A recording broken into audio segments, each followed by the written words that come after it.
69.66.33%. And Right High Basumatari, 1 letter, 69. Risika.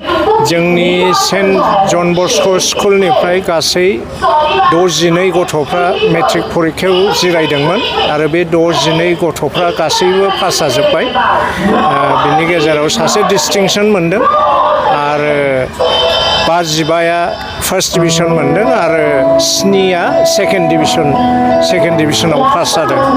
दा जोङो गोजोननाय मोनदों जोंनि स्कुलनि नाजानाय आरो गथ'फोरनि गावसोरनि नाजानाय बिमा बिफानि हेफाजाब बेखौ मोननानै जोंनि गथ'फ्रा गासैबो पास जाजोबनो हाबाय आरो देग्लायनि जे बेच बे बेचआ 6 बेचमोन 6 टाइम एपियार जाबाय बे स्कुलनिफ्राय आरो फार्स्टनिफ्राय दिनै 6 बेचसिमाव बे स्कुला 100% रिजाल्ट लाखिनो हादों आरो बिनि गेजेराव देग्लाय साबसिनै जोङो पारफर्म खालामनायखौ दिन्थिनो हादों। बेनि थाखाय आङो गासै गारजेनफोर आरो जोंनि गथ'फोरखौ जायफ्रा पास जाबाय बिथांमोनखौ आङो साबायखर बावो।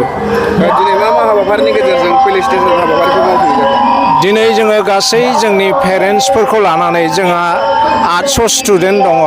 बे 800 जन स्टुडेन्टसफोरनि बिमा बिफा गारजेनफोरखौ लाफानानै जोंनि 62 जाय गथ'फ्रा मेट्रिक परिखा पास जाबाय बिसोरनो मोजां लामाखौ दिन्थिनानै होनो थाखाय मोनसे आदर्श गोनां प्रग्राम खालामनायनि गेजेरजों जोङो बिसोरनो मान बावदों जेन' बिसोरो गावसिनि भबिष्यत जिबनाव गावसिनि जिबननि थाखाय सिन्था खालामनानै मोजां सिन्थाधारा खालामनानै मोजां मोनसे टारगेट लानानै मोजाङै फरायनो हायो।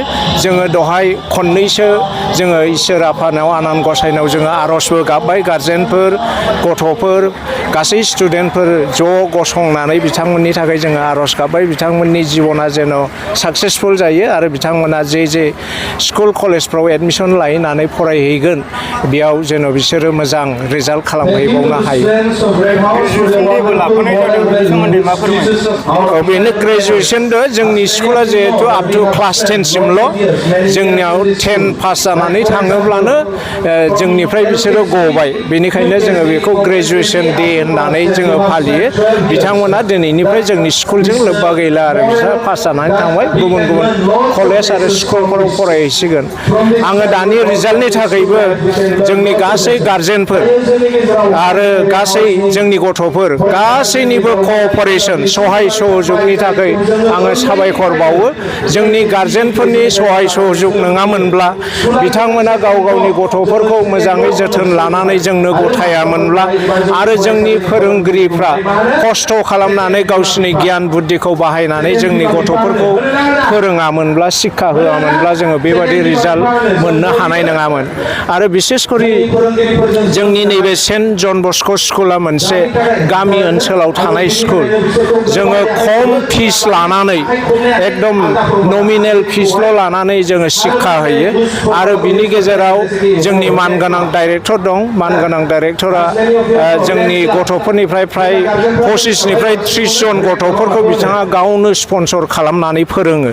दा बेबादिनो जोङो गामि ओनसोलाव थानायखाय गोरिब गुन्द्राफ्राबो जेन' जोंनि पेरेन्ट जायफ्रा बेबस्था होनो हाया थाखा फैसा फिस होनो हाया मोजाङै बिथांमोनाबो जेन' मोजां इडुकेसन मोननायनिफ्राय जेन' उन स्लदनानै थानो गोनां जाया। बिनि थाखायनो जोंनि मानगोनां डाइरेक्टर जेफ्रि इस्लारिया गावनो गोसो जानानै बे जायगायाव फैनानै बे स्कुलखौ खुलिफैदों 2013आव आरो दिनैसिम बे स्कुला मोजां पारफरमेन्स होनानै बे ओनसोलाव गोबां गथ'फोरखौ मोजां शिक्षा होनानै दैथायहरबाय। गुबुन गुबुन कलेजाव इन्जिनियार डक्टरफोरबो फरायहैनाय गथ'फोर बे स्कुलनिफ्रायनो जानानै जोंनि स्कुला गावहानो कड नाम्बार दंखायो इउडाइसबो दंखायो। बियो मोनसे रिकगनाइज प्राइभेट स्कुल जोंनि स्कुलनिफ्रायनो रेजिस्ट्रेसन जायो आरो जोंनि स्कुलनि थ्रुयैनो पाटगाव सेन्टारनि थ्रुयै परिखाखौ होयो।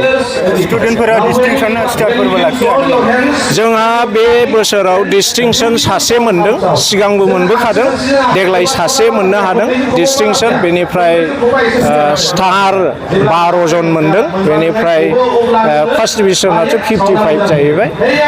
जायखुनु मोजां रिजाल्ट जादों आरो जोंनि गारजेनफ्रा सन्तुष्ट जादों आरो देग्लाय फरायसानि मुंखौ बुंनो हागोन नामा? डिस्टिंसन लानाय फरायसुलिनि मुङा दुलुरानि ब्रह्म बिसमुरिनि डिस्टिंसन। बे सम आरो खाबुखौ होनायनि थाखाय आं नोंथां चेनेलनि बिथांमोनखौ आङो साबायखर जासिदों आरो लोगोसे नायगिरि बिथांमोनखौबो आङो साबायखर जासिबाय। बे गेदेरथार समखौ जोङो दिनै इसोरा लाबोनानै होफैबाय। आङो 2013 मायथाइयाव बे स्कुलखौ फसंनाय होननानै मिथिदों आरो 2018 मायथाइनिफ्रायनो आं बे स्कुलाव प्रेसिडेन्ट हिसाबै बिथांमोनजों खामानि मावफागासिनो दङ। दा बे हिसाबै आङो बे स्कुलनि थासारि आरो फोरोंनाय बा बिदिनो गथ'फोरनि पास आउट जानायखौ आङो प्रेक्टिकेलि मोनबाय थादों। माने बोसोरफ्रोमबो जोंनि पास जानाय स्टुडेन्टनि हारा माने बारायबाय थायो आरो साबसिननिफ्राय साबसिन स्टुडेन्ट ओंखारबाय थायो आरो खोब बाख्नायथाव बाथ्रा जायो बियो। एकदम माने जोंनि मोनसे गोग्लैसोनाय मोनसे एरियायाव सारा जोंना डाइरेक्टरा बेयाव सिन्था खालामनानै फरायसालि फसंजेननायनिफ्राय दिनैसिम अल आसामाव खनथाम रेकर्ड जाबाय बे फरायसालिया। आरो मोनसे खोथाखौ आङो आरो साबसिन मोनबावदों जे थांनाय 2000 मायथाइयाव जेब्ला आङो बाव प्रेसिडेन्टमोन बे समावनो 2000 मायथाइयाव बर' आयदायाव दा जोंनि गोबांथार रायजो राजाया बा बर' मिडियामनि बा बर'फोरा मोनसे खोथाखौ इंलिस मिडियाम फरायनानै जोंनि बर'खौ नेग्लेक्ट खालामबाय माब्लाय बे खोथाखौ सरसा खालामबाय थानायखौ नुनाय जायो आरो दा बे हिसाबै बे जिनिसा मालाबाबो मिडियामा मेटार नङा। सोलोंथाइ लानायाव मिडियामा मालाबाबो मेटार जानो हाया।